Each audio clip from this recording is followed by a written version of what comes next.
Well, today, Monroe police and fire departments honored first responders for their heroic actions. Jasmine Bingham spoke to the interim fire chief on how they responded to a shooting on Stacy Drive. Jasmine? Jennifer, officers were honored for their heroic acts on the scene of the shooting that left a 3-year-old in critical condition on August 4th.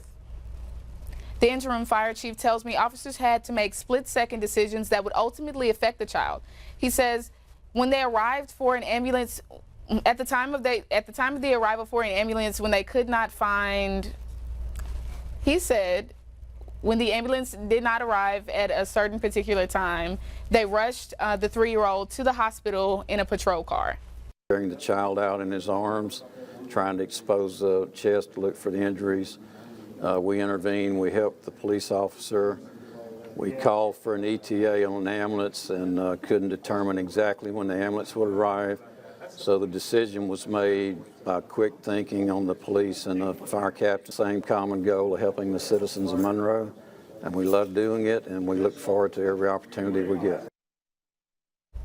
These are the 5 honorees.